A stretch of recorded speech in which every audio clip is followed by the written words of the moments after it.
अस्सलाम वालेकुम स्टूडेंट्स। आज मैं आपको डेफिनेशन एक्सप्लेन करूंगी फर्स्ट ईयर के चैप्टर नंबर 7 की, जिसका नाम है प्रोबेबिलिटी। चैप्टर नंबर 6 की डेफिनेशन आपने नहीं करनी, 5 के बाद 7 की डेफिनेशन करनी है। 6 की डेफिनेशन नहीं है, ना ही उसमें से कोई क्वेश्चन आएगा। 6 में से आपने कोई क्वेश्चन नहीं करना, अटैम्प्ट आएगा ही नहीं, पेपर में आपके कोर्स में नहीं है।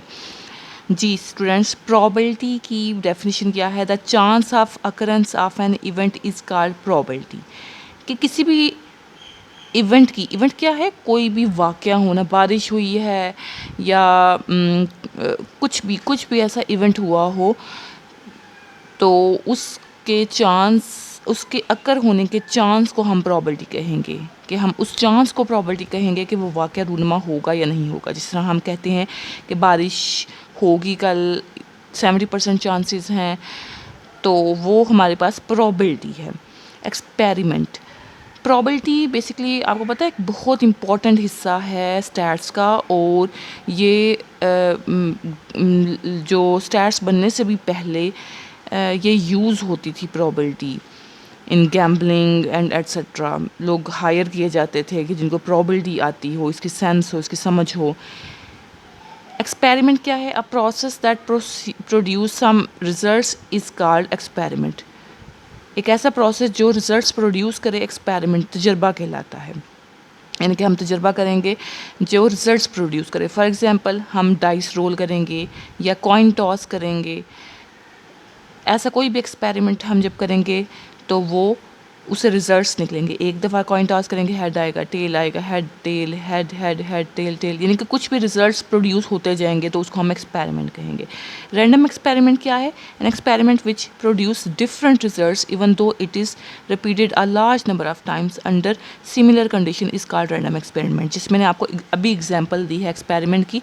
रैंडम एक्सपेरिमेंट भी वही है कि जब आपके पास आ जाए, आप रिजल्ट्स बार बार करेंगे ट्रायल और डिफरेंट रिजल्ट्स हैं, कभी हेड आ रहा है, कभी टेल, कभी रिपीट भी हो सकता है, तो इसको हम रैंडम एक्सपेरिमेंट कहते हैं। ट्रायल क्या है? Each single performance of a random experiment is called a trial. ठीक है, ट्रायल क्या है? Single performance of random experiment. Random experiment की तो आपको समझ आ गई है ना, कि जिससे डिफरेंट रिजल्ट्स निकले, उसकी एक सिंगल परफॉर्मेंस को हम ट्रायल कहेंगे। एक ट्रायल हम की करते हैं।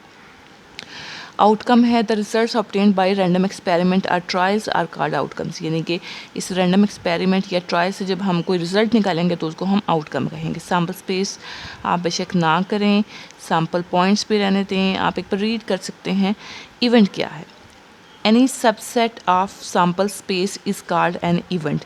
Events are denoted by capital letters ABC etcetera.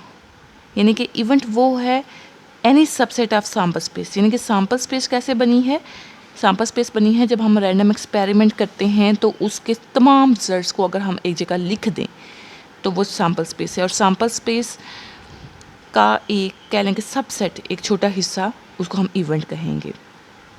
उसके बाद सिंपल इवेंट में एक यूनिट होता है, कंपाउंड इवेंट में 2 यूनिट होते हैं, ये बेशक आप ना भी करें। श्योर इवेंट क्या है? An event consisting of all the sample points of sample space is called sure event or certain event. जी students, an event consisting of all the sample points of sample space. Sample space के तमाम sample points को जब हम एक जगह पे रख दिए जाएं और उसमें से इवेंट निकाला जाए, तो वो श्योर इवेंट है। फॉर एग्जांपल, हमारे पास एक बॉक्स है और उस बॉक्स में मैं कहूँ कि तमाम रेड बॉल्स पड़े हैं, और कहूँ कि एक आप ट्रायल करें और उसमें से एक रेड बॉल निकले। जब आप ट्राई करेंगे तो आप एक बॉल निकालें और वो रेड कलर का हो, तो ये एक श्योर इवेंट है, क्योंकि उसमें सारे रेड बॉल्स पड़े हैं, तो यकीनन जब आप एक बॉल निकालेंगे तो वो रेड कलर का ही निकलेगा। श्योर इवेंट उसको कहते हैं कि जिसके बारे में हम यकीन हो कि एग्जैक्ट यही होगा। जी स्टूडेंट्स, नेक्स्ट नल इवेंट है, या आप देखना चाहें देख लें कि इसमें कोई भी इवेंट, फॉर एग्जांपल एक बॉक्स में रेड कलर्स के बॉल हैं और हम एक ट्रायल करें और कहें कि ट्रायल आपने किया और उसमें से ब्लू कलर का बॉल निकला है, तो ये एक नल इवेंट है, ऐसा पॉसिबल नहीं होगा। एग्जॉस्टिव इवेंट, एग्जॉस्टिव इवेंट्स क्या हैं? 2 events are said to be exhaustive events if their union is complete sample space. जी, एग्जॉस्टिव इवेंट्स वो होते हैं जिन दो इवेंट्स को मिलाकर हम एक कंप्लीट सैम्पल स्पेस बना लें। ठीक है, मैं इसकी आपको एग्जांपल देती हूँ। फॉर एग्जांपल जो हेड और टेल, एक कॉइन टॉस करें और उसमें हेड आने के चांसेस, हेड में एक एच है और टेल आने के चांसेस में टेल है, तो दोनों को मिलाएं तो वो कंप्लीट सैम्पल स्पेस बन जाती है। यानी कि कॉइन में एग्जिस्ट ही हेड और टेल करते हैं।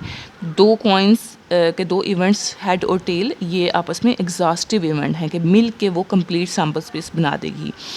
इसी तरह अगर मैं एक डाई रोल कर रही हूँ जिसमें 1 to 6 होते हैं और कहूँ दो इवेंट्स हैं, ए इवेंट है जी ऑड नंबर आ जाए, या ये तो एग्जांपल डिफरेंट है। अगर मैं आपको इसमें से एग्जांपल दूं कि ऑड नंबर और इवन नंबर ये आए, तो ऑड नंबर में 1 3 5 आ जाएगा, इवन नंबर में 2 4 6 आ जाएगा। तो ऑड इवन दो इवेंट्स मिल के कंप्लीट सैम्पल स्पेस बना देगा, तो इसको हम एग्जॉस्टिव इवेंट्स कहेंगे। जी स्टूडेंट्स, ये भी इंपॉर्टेंट डेफिनेशन है equally likely events. Equally likely events क्या होते हैं? Two events are said to be equally likely events if they have same chance of occurrence, कि जिनके चांस ऑफ अकरेंस सेम हो। फॉर एग्जांपल हेड और tail की ही मिसाल ले लें। एक कॉइन टॉस किया, उसमें हेड और टेल आपको पता है दो होते हैं, और हेड आए या टेल आए, दोनों इक्वली लाइकली इवेंट्स हैं कि दोनों के आने के बराबर चांस हैं। 1/2 इसका चांस है, चांस ऑफ अकरिंग, और टेल के आने के चांसेस भी 1/2 हैं। 1/2 1/2 जब दोनों के प्रॉबिलिटी सेम होगी तो हम उसको कहेंगे कि वो दोनों आपस में इक्वली लाइकली इवेंट्स हैं। इक्वली लाइकली कि दोनों की प्रॉबिलिटी सेम है। Mutually exclusive events, mutually exclusive का मतलब ही है कि आपस में एक दूसरे को दूर करना, यानी कि उनमें कुछ भी कॉमन ना होना। ऐसे इवेंट्स जो आपस में एक दूसरे को दूर करें, एक्सक्लूसिव करें। Two events are said to be mutually exclusive events if they both can not occur at the same time. दो इवेंट्स हम कहलाते हैं म्यूचुअली एक्सक्लूसिव इवेंट्स अगर वो दोनों कैन नॉट अकर, एक इकट्ठे टाइम में अकर ना हो सकें, रूनुमा ना हो सकें। इसमें भी हेड और टेल की एग्जांपल हो सकती है। आपको पता है टेल एक साइड पे होता है, हेड एक साइड पे। अब जब कॉइन टॉस किया जाएगा तो या तो हेड आएगा या टेल आएगा, दोनों इकट्ठे नहीं आ सकते। तो ये दोनों एग्जांपल हैं म्यूचुअली एक्सक्लूसिव इवेंट्स की कि दोनों में से कोई एक आ सकता है, दोनों एट अ टाइम अकर नहीं हो सकते। ये आप रहने दें। इंडिपेंडेंट इवेंट्स ये आप पढ़ लें एक बार। Two events are said to be independent events if the occurrence of one event does not affect the occurrence of other event. दो इवेंट्स इंडिपेंडेंट कहलाएंगे अगर एक की अकरेंस दूसरे पे कोई अफेक्ट ना डाल रही हो। जी, यहाँ पे क्लास हमारा ख़त्म हो गया है 7th चैप्टर प्रोबेबिलिटी का। नेक्स्ट, अस्सलाम वालेकुम स्टूडेंट्स। आज मैं आपको चैप्टर नंबर 8, फर्स्ट ईयर के चैप्टर नंबर 8 जिसका नाम है random variable and probability distribution, ये एक्सप्लेन करूँगी इसकी डेफिनेशंस। रैंडम वेरिएबल क्या है और प्रोबेबिलिटी डिस्ट्रीब्यूशन क्या होती है। Random numbers are the numbers that are generated by some random process.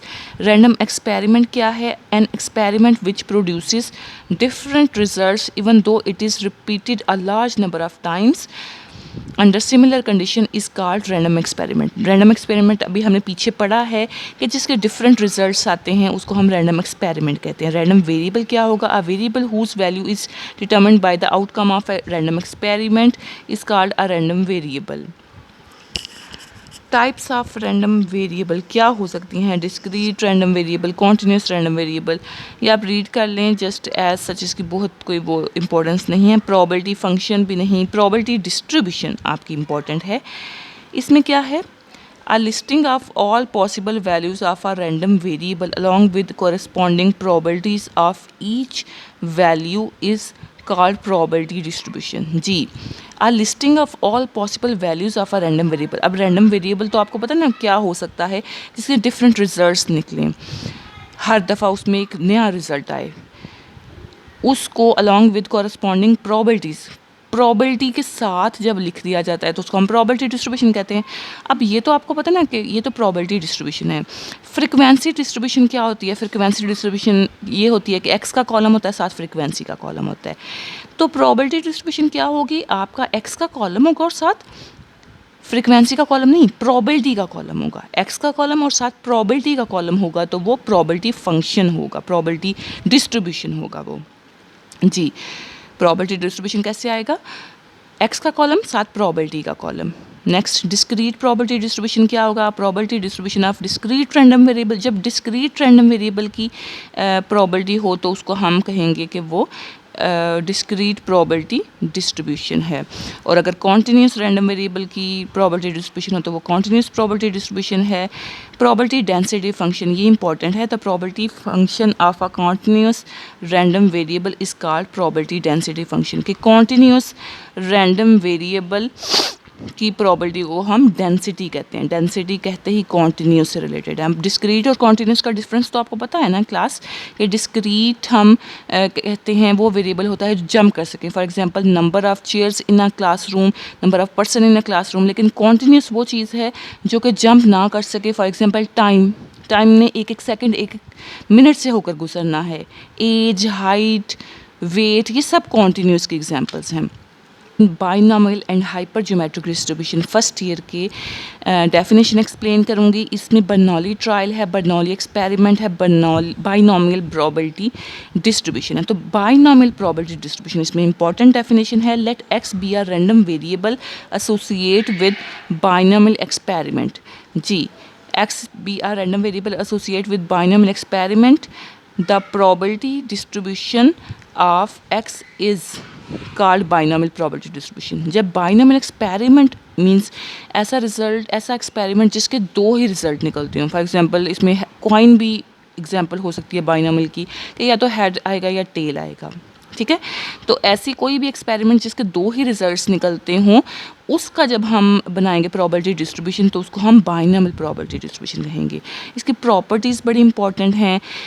Ji students, the experiment consist of N identical trials. Total इसमें एन ट्रायल्स होती हैं। ट्रायल्स इंडिपेंडेंट होती हैं।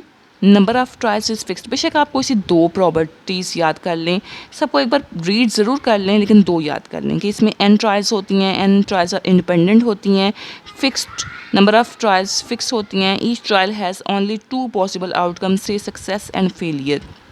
The probability of success remains constant from trial to trial. जी, probability mass function of binomial distribution क्या होगा? The probability density function of binomial distribution, ये इसका फंक्शन होता है। P of x is equals to n c x p raised to power x q raised to power n minus x। ये कह लें कि फार्मूला है बाइनॉमियल डिस्ट्रीब्यूशन का, और इसमें ये एग्जिस्ट करते हैं। पैरामीटर्स कितने होते हैं बाइनॉमियल डिस्ट्रीब्यूशन में? दो पैरामीटर्स, n और p। ये भी एक इम्पॉर्टेंट चीज़ है। मीन एंड वेरिएंस किसके बराबर होता है? मीन यानी कि एक्सपेक्टेड वैल्यू बराबर होता है एन पी के, और वेरिएंस बराबर होता है एन पी क्यू के। इसका फार्मूला क्या होगा? N P Q. Expected value of X बराबर होगा एन पी के, यानी कि मीन बराबर होगा एन पी के, वेरिएंस बराबर होगा एन पी क्यू के। That is equals to N P Q. यहाँ पे हमारी बाइनॉमियल डिस्ट्रीब्यूशन हो गई है complete. Next hypergeometric distribution.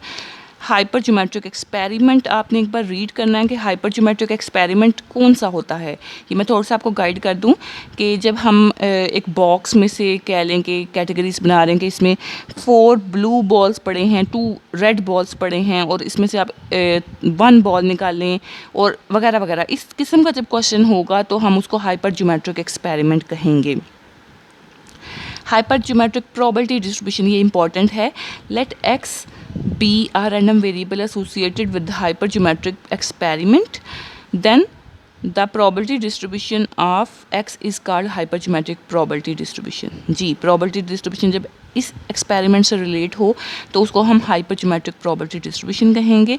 इसकी भी प्रॉपर्टीज़ हैं, कोई सी आप दो कर लें बेशक याद कि इसमें n आइडेंटिकल ट्रायल्स हैं और ये ट्रायल्स डिपेंडेंट हैं। बाइनॉमियल में कहा था कि ट्रायल्स इंडिपेंडेंट हैं, यहाँ पे ट्रायल्स डिपेंडेंट हैं, और आप कोई दो ही बेशक कर लें। उसका ये फार्मूला है। वहाँ पे फार्मूला था N C X P raised पर एक्स क्यू रेस्ट पर एन माइनस एक्स, यहाँ पे ये फार्मूला है। आपको पता है जब इस किस्म का क्वेश्चन आता है, कैटेगरीज बनी होती हैं और कि इतने टोटल 8 बॉल्स हैं, 5 रेड हैं, 3 ब्लू हैं, तो आपने हम इंटरेस्टेड हैं रेड निकालने के बारे में, तो आपको पता है ना 2 ब्रैकेट्स ऊपर लगती हैं, 1 ब्रैकेट नीचे लगती है। इस किस्म के क्वेश्चन हमने सॉल्व किए हुए हैं कि 1 ब्रैकेट ऊपर लगाई, दूसरी ब्रैकेट ऊपर लगाई और यहाँ पे तीसरी ब्रैकेट नीचे लगा दी, यानी कि यहाँ पे अगर 4 रेड बॉल्स हैं 4 और यहाँ पे अगर 3 ब्लू बॉल्स हैं 3 लिख दिया, 4 और 3 मिलके ये 7 हो गए, इधर 7 लिख दिया। और अगर 2 की सिलेक्शन करनी है 7C2 और हम चाह रहे हैं कि रेड निकले, तो रेड में से 4C 1 कर लेंगे और 3C 0 कर लेंगे, 1 कर लेंगे, क्योंकि 2 पूरे करने हैं ना, तो 1 और 1। इस तरह के क्वेश्चन हमने सॉल्व किए। तो बेसिकली उनका फार्मूला ये है, ये आपका आ गया mean and variance of hypergeometric distribution. क्या होगा जी, उधर एन पी था ना, उधर आपने यूज़ किया था एन पी फार्मूला। अभी आपका उधर था एन पी। अभी पी की जगह पे अगर आप पुट कर दें के ओवर एन, ये भी बेसिकली पी का ही फार्मूला है, तो ये हमारा कैपिटल एन, के ओवर कैपिटल एन, तो ये हमारा फार्मूला बन जाएगा इसका मीन का। और वेरिएंस का फार्मूला भी देखा जाए तो ये इजी है, मैं आपके सामने सॉल्व करती हूँ कि ये क्या फार्मूला है। बेसिकली वहाँ पे फार्मूला था ना बाइनोमियल में एन पी क्यू, तो ये भी एन और पी आपको पता है किसके बराबर है, के ओवर एन के, और क्यू आपको पता है 1 माइनस के ओवर एन के बराबर है। तो इसको अगर मैं ओपन करूँ, इसका लूँ, यहाँ पे ले लूँ एलसीएम ले लूँ, एन आ जाएगा एन माइनस के, ये